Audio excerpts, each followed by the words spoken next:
Why do leopards make good spies? Because they're spotty. My name's Victor Ashley at Skyline Properties. I'm a real estate agent out of Seattle, Washington. You could reach me directly at 425-559-4590. And thank you for liking, subscribing, and following my channel. Hey, I wanted to say thank you to anyone that's been reaching out and liking and subscribing.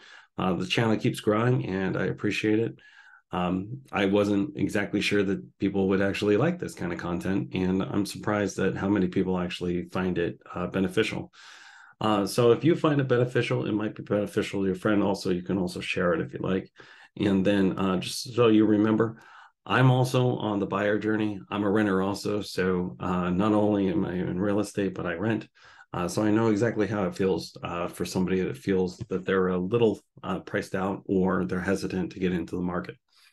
So I wanted to go in to today's, and what we're going to do is we're going to focus on Crownhill. So if you were with me yesterday, you noticed that I was doing a review on the first 15 days of March this year versus the first 15 days of March last year. And specifically, the reason why I did that is because I'm trying to give as accurate and up-to-date data as possible. And at the same time, as I'm going to show you right now, there's a little bit of a lag in some of the documents that the MLS actually put out in Washington. And that lag is about 1 week after the month closes. So we're not going to see March's numbers until at least a week into April. So just so you know, that's kind of the problem that we run into. And that's specifically because a lot of the data that we deal with in real estate, the transaction itself is very long. It's at least 30 days usually. So what that means is if it closes in between the 1st and the 15th of March, they accepted an offer between the 1st and the 15th of February, typically. So now you have an idea how everything has a lag time to it. So not only are we reviewing houses that went under contract potentially February 1st before a lot of things happen, we're also reviewing things that just, we're getting it late. So I want to try to give you as most accurate as possible. And that's the reason why I'm trying to give this review between the 1st and the 15th, March to March. So now that I just explained it, let's actually go into where Crownhill is, and then I'll show you some of the data that I was able to find.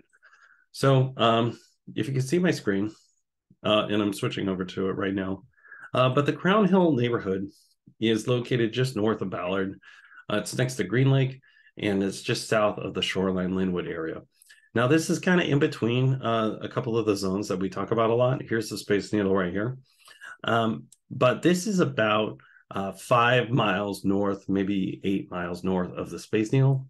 It's about 5 miles north of the Space Needle, and it covers generally this kind of area right here. It does have Golden Gardens Park, and that is one of the two actual beaches in Washington that has both sand and fir trees, just so you're aware. And then this is also a little bit short of the Linwood area that we also do reviews on. But in particular, the reason why I am reviewing this between the 1st and the 15th is because I went through and I found a little bit of a discrepancy between the numbers between this year and last year, and I wanted to go over that. So if you haven't noticed, one of the things that's been going on is the mortgage rates have definitely increased this last year. And I pulled up a document, and this is from Bloomberg, but I shared this one yesterday. But this article was written back in March 24th, 2022. And what it was stating was, as the headline says right here, mortgage rates surge to 4.42%, the highest since January 2019.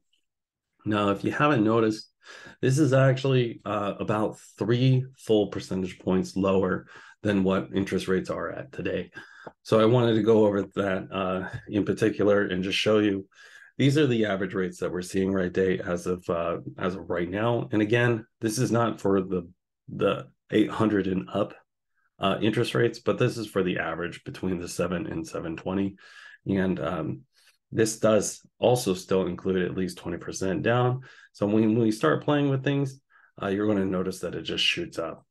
But anyways, I wanted to point that out just so you have a general idea of what I'm comparing apples to apples. Interest rates last year, I'm using the interest rates as 4.42, and this year I'm using the interest rates as 7.35. So let me go into the actual thing that I used to show people. But I used to show people this document, and I used to mail it to them. And to give you an idea, it's a decent document, but this is provided by the MLS out there. And in particular, what this is showing February to February of last year. Okay, so this February versus the February of last year, and then it shows you your percentage of change. If you do notice in here, there's quite a bit of details stating that there is decreasing values in here. But at the same time, this doesn't give you an actual breakdown of your price per square foot, or, in general, what this house even looked like. If all of a sudden in this February, the average is $1.5 million, and that's because $1.5 million was all that was sold. You don't know if that's $1.5 million is all that was sold, or is that $1 million and $1 million and $2 million, and then they average it together. So you have no idea on that. And that's one of the things that kind of lacks in this. And also, like I was saying earlier, this document is not live. You usually get this about a week after. And I've been noticing it's getting longer and longer for them to come. So not only is this, you're waiting for this data that might be closing between the 1st of February to the end of February, but you're also waiting until the 2nd week of March to get this. So, you can have 6 weeks of data that are just sitting there, and you have no idea how it works out. So this is the reason why I use the 1st and the 15th. And I'm comparing March to March. So let me go into my actual document so now you can see what I'm talking about.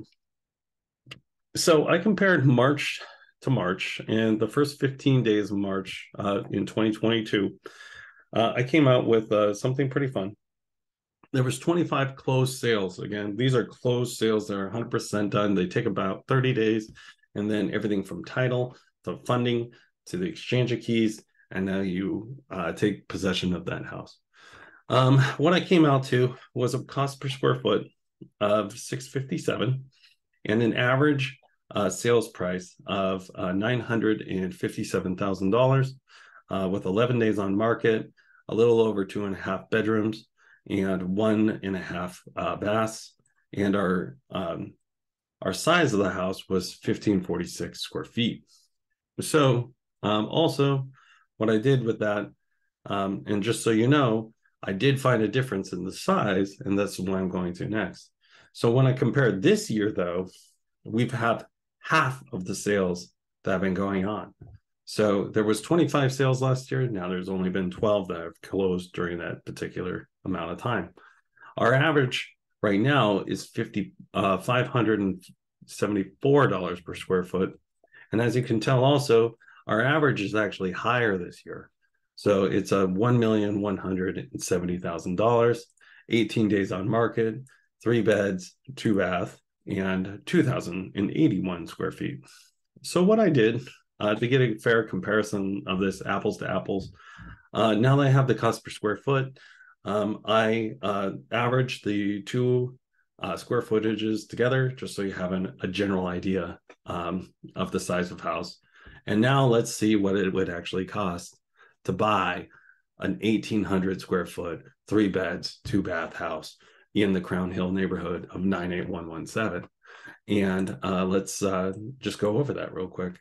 So last year, if you were to buy that theoretical house at 1,800 square feet, 3 beds, 2 bath, it would have cost you on average $1,191,000, and your mortgage payment, you'd be expecting at least $5,658. Now I'm using $80,000 for your down payment, and I'm using last year's interest rate average, which was 4.42. So just so you're aware how things work on this, and then also just remember everybody's FICO is completely different.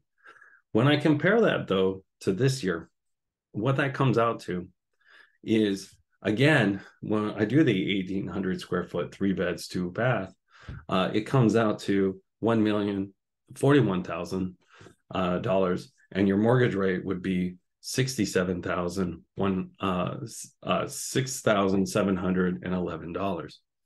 Now, this is quite a bit of a difference here, because not only has your mortgage increased $1,053 a month on average, there's also been a home price decrease. And the home price decrease, another way of saying it, is an equity decrease. So the equity decrease has gone down for the first 15 days of last March to the first 15 days of this March. The equity has gone down $150,000 on average. And that is 12.6%, and has gone down in the negative. So the reason why I'm pointing this out to people is because just in general, not a lot of people know, but we're in a little bit of a decline. Not only have 3 banks just failed, but we just had a bailout of another one, Credit Suisse, and that's a Swiss bank. So I'm not an economist. I'm just a real estate agent that knows how to use an Excel spreadsheet. But I want to actually go through some of the numbers with you, because again, we're not going to see these numbers potentially until next month, in the second week of next month. So, and again, these numbers are not 100% done. And when the averages all come out, we still don't know what the back half of this month even looks like. But this is a good spot check, so you have an idea of what we're actually looking at for a year-over-year loss. There's another article that I haven't referenced yet, but it's a Redfin article, and it's stating that home prices have decreased year-over-year 1.8%. Well, as we can tell in this area alone, home prices, by my math, have decreased 12.6%.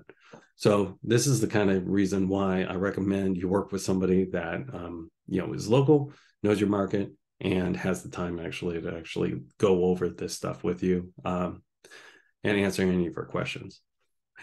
It was a pleasure working with you today, and I hope you have a wonderful day.